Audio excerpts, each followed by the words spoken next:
Hello and welcome to DPN TV here at the DPN Rover car collection. I thought I'd do this little video on us fitting a DAB radio FM tuner to our Rover 75. As you know, we don't like to sort of alter the original radios if we can possibly, so this solution allows us to keep the original radio and CD changer that's in the boot on this one, but have DAB radio. So what this does is picks up the signal of DAB radio stations and then transmits it on a very close range FM signal. You then tune your original radio into a particular station, so you can have it like tuned into button 5, and then you get DAB radio through your original system. And the good thing about this, you don't really have to alter any of the car to fit it, so you can one day remove it and there'll be no real permanent signs that it was ever there. There are ways you can fix it a little bit more permanently if you want to, but we try and fix it in a way that it can be removed. Probably the disadvantage is that is you sometimes see little bits of wiring where it goes into a little sort of socket, whereas I suppose you could wire it in permanently and drill holes into all this console if you really wanted to, but we prefer not to do that so you don't damage any of the original trim, or as little as possible. We have done one of these on our Rover 45, but that was with a teeny little stick that sat in, which we quite liked. But actually there is an advantage to these ones because they have a little screen, and what that allows you to do is to have a memory card with some music on. It does Bluetooth, and you can also program in DAB radio stations, so you can have sort of a selection of your favourite ones rather than having to go through all of them every time. In this kit you get the main little unit, and the good thing with this unit is it is incredibly small. So what we tend to do actually is fix this inside the little armrest. Now it's probably not as convenient to get to and alter, but again we tend to find once you've got the station you want and you're driving along, you don't really need to touch it. So rather than having it sort of mounted here right on view and not looking too nice, this just keeps it out the way and a little bit hidden, and it also keeps it away from all the electronics of the dash, which does seem to help with any interference. Of course you get some of the little mounts for mounting, and I'll show you the mounts we use for mounting it. And then you get the little windscreen aerial, which actually does amazingly well. Now you know, if you've got a new car with a DAB radio fitted in from factory, it probably is going to pick up the signals a lot better than this, but considering this is sort of about 25-30 pounds with a little indoor aerial, it actually does amazingly well. And for a little bit of, sometimes you get a little bit of interference if you're driving along, you soon get back into to signal. So we find it well worth doing. And as I say, if you find yourself in an area with really bad signal, you can have a little memory card in there with some music and it'll play you loads of songs without any problem. So it gives you sort of an alternative way of getting music to it. You can also link your phone to this and have music off of your phone, all going through your radio without really doing any alteration. So actually for a low cost and a little interference, we find it very, very useful. So the first thing we do is fit the windscreen aerial, and what we normally do is fit it right up here, and it sticks in. We take this away and you have to rub a little bit of the paintwork away so it gets an earth. We run the wire down there all the way down, and it's just long enough to fit for the little DAB unit to sit in there.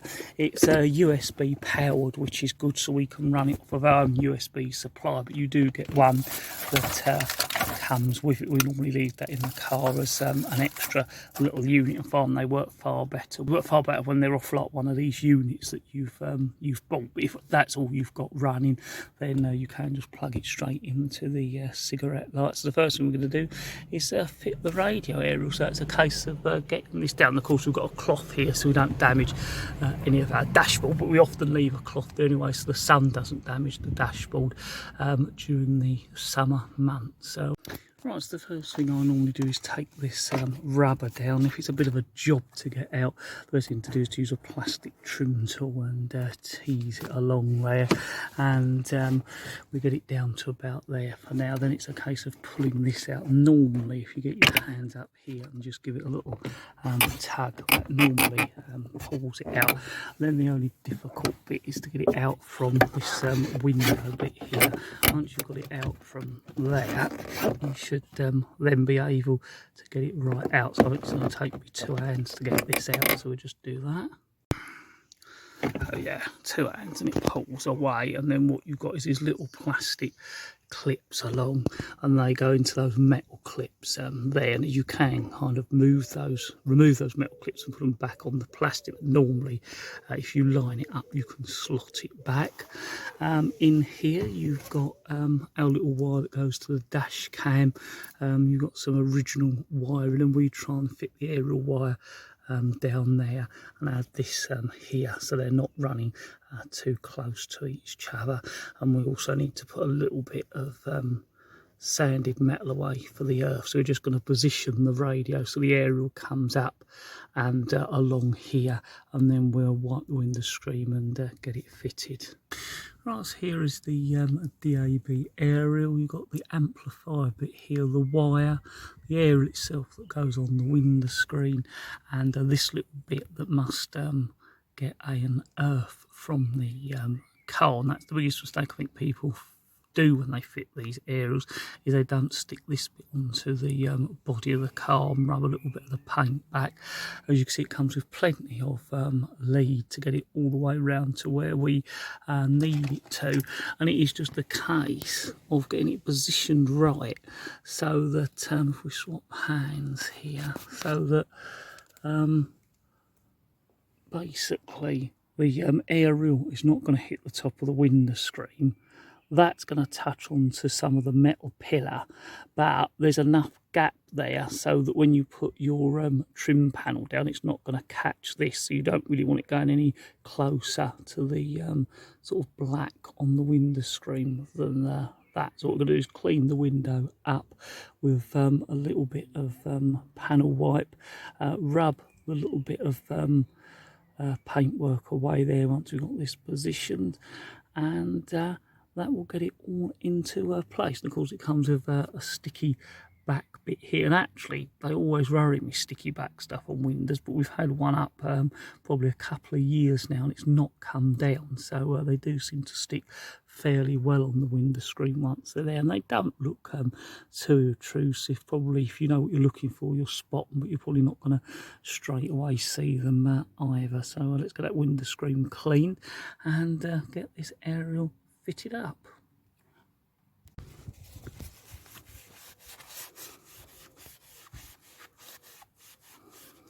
Right, so you can see I've stuck that onto the window, but I haven't stuck this bit. I've left that bit there, but it's roughly lining up, so it's not going to touch the top of the window.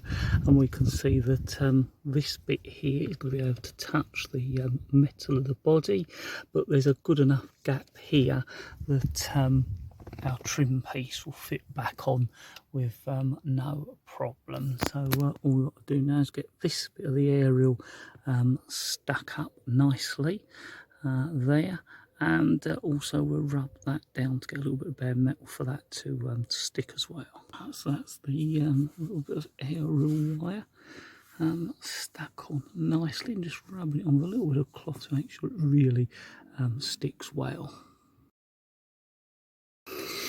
Right, so what we've done is with a little bit of Henry cloth there, there you can see it, we've rubbed a very small amount of paint away back to bare metal. Look at that little clean off, and then stick this little strip on that, make sure this gets an earth. That's the only bit I really am not like keen on necessarily doing, but we keep an eye on it. It's sealed with this sticky tape, so it shouldn't be a problem.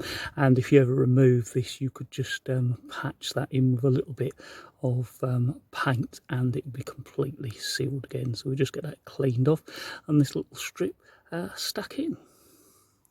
Right, so hopefully you can see I've gone flat along the window so that the trim doesn't catch it, and it's completely covered over the bit we've rubbed in, so it should be nice and sealed, and should have a good earth as well. And that is your little DAB aerial fitted.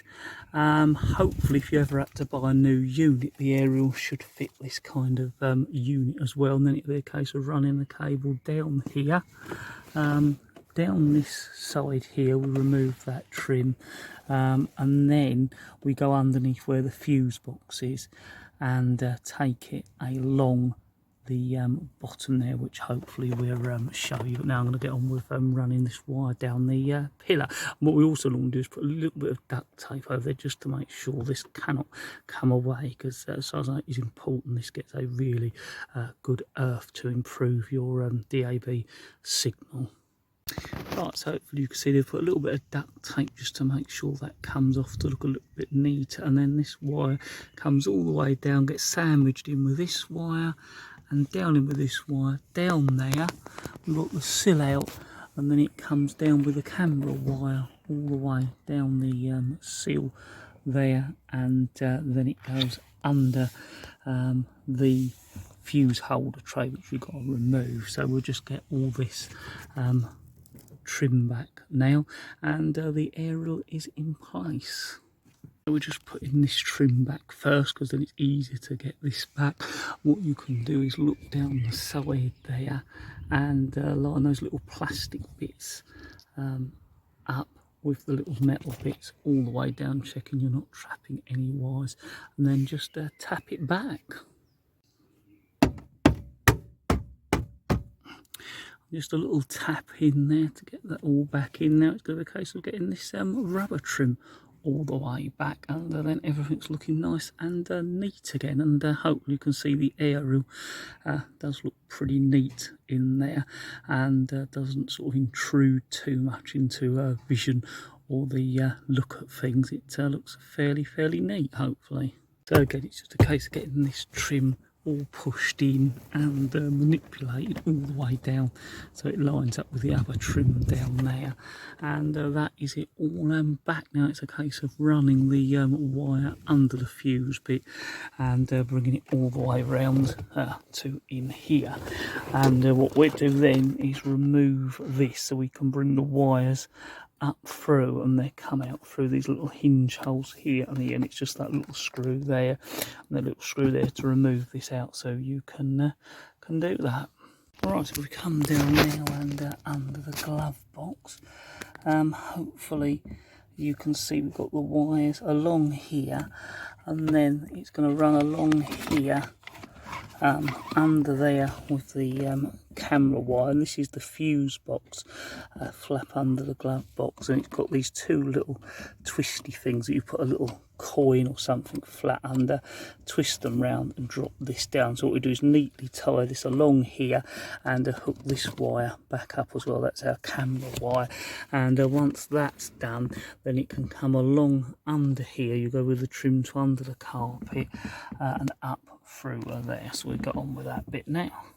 Yes, I hope you can see there, they're all nicely tied together and coming down and ready to go under this panel here next, once we get that back. Right, so we're now ready to remove this centre console so we can get into there and get the wires up through here and into here.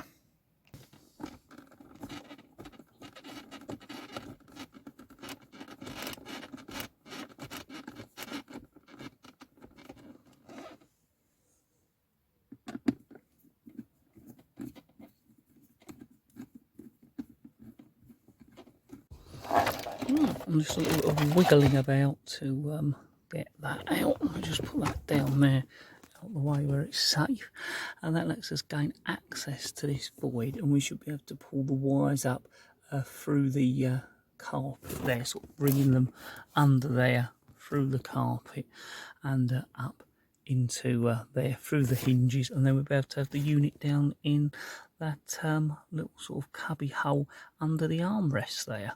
It's also the way to get in to start dismantling the back vent system, but we have done a video on that.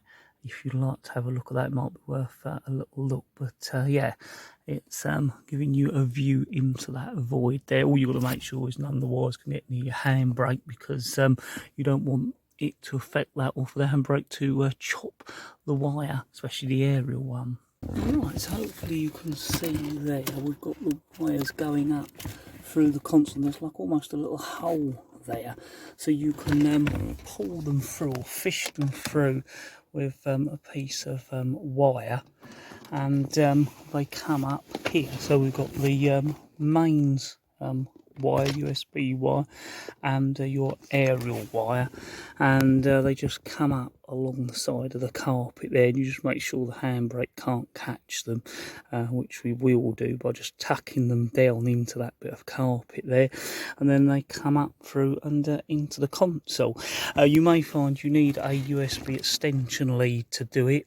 In this case we do, because the one provided is just not quite long enough, so we extend it to give us a little bit more extra cable or mains cable, and then it's a case of put it all back together. What I'll probably do is just test everything works before we put everything back though. So that's the last bit of the lead fished through.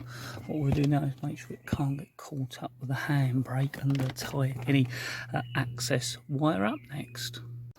Right, so hopefully you can see there we've got the wires nice and neatly down by the carpet, the access tied up there, and then this, the mains USB wire, and then the aerial lead will come up each side through that little hole where the hinges are. So it's time to get that little bit back in now. Right, so that's the plastic insert back in, and hopefully you can see that these are not catching anywhere, and that one's not catching anywhere either, and that will just come into this console, and that way we haven't had to drill any holes in that console, and the hinge is clear as long as you're careful. As I said, you could drill holes, or you could drill out where that sort of little square is if you want to. We just prefer to do it that way, and then nothing's really damaged.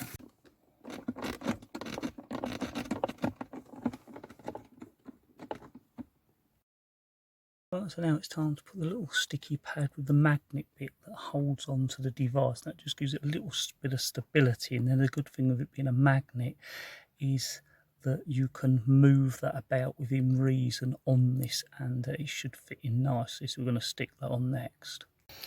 Right, so hopefully you can see there how it sits in there nice and neatly with the wires just coming through, and you can shut this hatch down. Now you could say it's not as practical as having it up on the dashboard there. Well, it probably isn't, but it'll be very much on view, which isn't always good for theft, but it also doesn't look good at car shows, whereas in here it's out the way, and you normally don't really have to touch it once it's working.